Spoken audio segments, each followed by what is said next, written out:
네, 안녕하세요. 여러분들 반갑습니다. 금융가이너 접종을 누구보다 쉽게 알려주는 데이안 멘토 권혁철입니다. 오늘은 극동유화라는 기업 리뷰해 보도록 할 텐데요. 여러분들도 아시다시피 극동유화 같은 경우 석유화학 기업으로 윤활유 그리고 석유 유통 등 사업을 영위하고 있는 회사이죠. 그래서 사실 극동유화 같은 경우 유가 움직임에 따라서 주가의 변동성이 상당 부분 나타났었는데, 그런데 오늘 제가 말씀을 드리고 싶은 내용은 유가의 움직임도 중요하겠지만 이제는 이 제품 판매가 늘어날 가능성에 대해서 이야기해 보려고 합니다. 그 이유에 대해서 같이 확인해 보면서 천천히 얘기 나눠보도록 할 텐데요. 먼저 시작하기 전에 저희 데이업 채널에 오시면은 모든 종목들을 커버해 드리고 있으니까 찾아와 주시면 정말 감사하겠고, 제 영상도 끝까지 지켜봐 주시면서 댓글로 궁금하신 것들 남겨주시면은 다음 영상에서 말씀을 드리도록 하겠습니다. 그럼 극동유화 바로 보도록 할게요. 일단 여러분들도 아시다시피 극동유화 같은 경우는 윤활유, 석유 유통 등 하는 석유화학 기업이죠. 그리고 매출 비중을 좀 살펴보자면 석유 유통 부분이 거의 70%를 차지하면서 대부분을 차지하고 있는데요. 그런데 제가 오늘 말씀을 드릴 부분은 여기 윤활유. 이 윤활유 매출액 상승을 할 가능성에 대해서 이야기해 보려고 합니다. 그 이유에 대해서 하나하나씩 말씀을 드려보도록 할 텐데요. 사실 윤활유라고 한다면 이 기계 요소 사이사이 마찰을 줄이기 위해서 바르는 기름이잖아요. 그런데 윤활유에도 종류가 상당히 많더라고요. 이 국동유화 홈페이지 들어가 보시면은 제품 소개란이 있더라고요. 여기서 윤활유를 클릭을 해보시면 이 제품이 상당히 많은데, 저는 특히 여기 전기 절연유 매출이 상승할 것으로 보고 있습니다. 일단 전기 절연유 같은 경우는 여기 나와 있듯이 유입 변환기, 유입 차단기 등에 사용이 되고 고전압 대용량 유입 변환기에 사용이 된다. 즉 구체적 용도가 변압기인데요. 왜 전기 절연유가 매출 비중이 커질지에 대해서 한번 말씀을 드려보도록 할게요. 일단 전기 절연유 같은 경우 OT라고 불리우고 있는데, 이 OT는 오일 오브 트랜스포머, 즉 다시 말하자면 변압기 오일이에요. 보통 변압기는 유입식, 몰드형 등으로 구분이 되고 있는데, 이 전기 절연유는 이 유입식 변압기에 충진이 되는 절연체이죠. 사실 유입식이라는 말 그 자체가 기름 유자에 오일이 들어간 변압기라는 소리인데요. 그렇다면 왜 변압기에 오일이 왜 들어가는지 살펴보아야겠죠. 이 변압기 내부를 좀 간단하게 살펴보자면 여기 구리선으로 이루어진 코일이 있는데요. 이 변압기도 전도체이다 보니까 전기가 통한다면 변압기를 관리하는 전기기사 같은 경우는 전기에 감전되는 사고가 발생을 할 수가 있잖아요.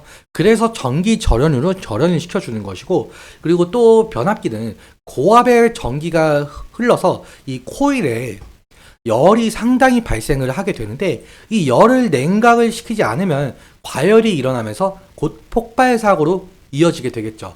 그래서 전기 절연유를 충진을 시키면서 가열되는 코일을 냉각시키기도 하는데요. 그래서 유입식 변압기에는 필수적으로 이 전기 절연유가 필요합니다. 그래서 앞서 말씀드렸다시피 이 전기 절연유 수요가 늘어날 가능성이 있는데요. 이 전기 절연유 변압기에 들어간다 했습니다. 그렇다면 변압기에 대한 수요 같이 한번 봐야겠죠.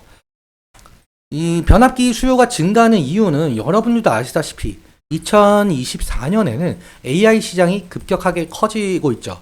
그런데 이 AI 산업은 전력을 상당히 잡아먹게 되는데, 실제로 오픈 AI CEO인 샘 올트먼이 AI 시대에는 훨씬 많은 전력이 필요하다라고 했을 정도로 현재 AI 데이터 센터는 기존 센터보다 3배 이상 전력 수요가 증가했고, 앞으로 AI 산업이 더욱더 발전을 하게 된다면 27년에는 한 국가 연간 소비량과 맞먹을 정도로 AI 산업은 전력을 많이 잡아먹게 되죠.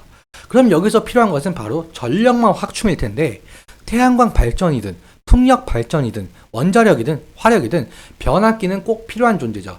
사실 그래서 여러분들도 아시다시피 현재 시장에서 전력기기나 전성기업들이 상당한 상승이 나오고 있는 것 아실 텐데요.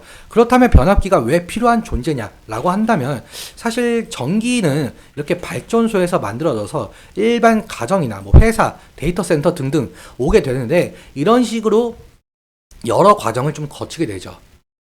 발전소에서 일반 가정이나 회사 뭐 이런 곳에 보내기에는 전압이 너무 낮아가지고 이 낮은 전압으로 똑같은 전력을 보내려면 이 전선이 굵어져서 많은 전력 손실이 일어나거든요. 그래서 이게 우리나라로 치자면은 이 발전소에서 약 11kV로 만들어진 전압을 변전소에서 이 765kV까지 승합을 시켜요. 그리고 난 이후에 먼 거리를 보내면서 이 345kV나 154kV로 강압을 시키죠. 그리고 다시 변전소에서 22.9kV까지 낮춰야 우리가 길거리에 있는 전봇대로 전기를 흘릴 수가 있거든요. 그런데 우리가 흔히 쓰는 전기는 220V잖아요. 그래서 우리가 흔히 보는 이 주상 변압기로 220V로 만들어 주면서 각 가정이나 회사에 전기를 보내는 거죠. 이 과정이 상당히 복잡한데요. 다시 말하자면 전력 인프라망 구축에는 이 과정 모두에 상당히 많은 변압기 종류와 개수가 들어갑니다. 그래서 상당히 많은 변압기가 들어가는 만큼 전기 절연율도 필수적으로 수요가 증가할 가능성이 있는데요. 그렇다면 극동유화의 매출도 긍정적으로 잡힐 것이고, 그리고 주가에도 상당 부분 긍정적으로 영향이 가겠죠. 그럼 차트 한번 살펴보도록 할게요. 사실 극동유화 차트를 보시면 유가의 움직임에 따라서 변동성이 지금 상당히 큰 부분을 보실 수가 있겠는데, 이제는 앞서 말씀드린 내용처럼 AI 테마의 편승에서 흐름이 나올 가능성 또한 배제할 수 없을 것 같습니다. 일단 지지라인 같은 경우 제가 미리 선을 좀 그어놨는데, 사실 유가 움직임에 따라서 변동성이 크다 보니까 지지라인이 크게 의미가 없을 수는 있겠지만, 그래도 최근 이 10일 이평선 기준으로 이 저항과 지지가 반복적으로 나왔었죠. 그래서 일단 10일 이평선 위에 있으니까 지지라인이 될 수가 있을 것 같고, 이 지지를 받고 재차 상승을 할지는 좀 지켜봐야 되는 부분이겠죠. 그리고 이탈 시에는 사실 전저점 부분이 될 가능성이 큰데요. 이 전저점까지 이탈을 하게 된다면 리스크적인 관리는 필요하겠죠. 그리고 상승 시에는 사실 이 120일 이평선 기준으로 이렇게 저항이 있는 것으로 보이고 있는데, 이 3일 전과 그리고 이틀 전에도 이 120일 이평선을 돌파를 하지 못하고 이렇게 윗꼬리가 달린 모습을 볼 수가 있죠. 그래서 상승 시 강한 거래량을 동반하면서 돌파를 해줘야 하는데, 이 돌파 시 차익 실현 매물과 원금 보존 매물이 나오는지도 체크해 봐야 될 싶습니다. 앞으로 극동유화 이 유가 움직임도 당연히 중요하겠지만, 사실상 기업이라는 것은 매출이 나와줘야 기업 운영을 할 수가 있겠죠. 그래서 각 제품의 모멘텀도 상당히 중요할 것으로 보이고 있습니다. 오늘은 여기까지 말씀을 드리면서 오늘 내용 여러분들께 도움이 되셨다면 구독과 좋아요 부탁드리고, 그리고 오늘 말씀드린 내용과 차트적인 부분에 대해서는 제 개인적인 견해가 있을 수밖에 없기 때문에 여러분들의 주관적인 견해와 함께 투자를 하여 현명한 선택 하셨으면 좋겠습니다. 오늘도 시청해주셔서 너무 감사하고, 지금까지 멘토 권혁철이었습니다. 감사합니다.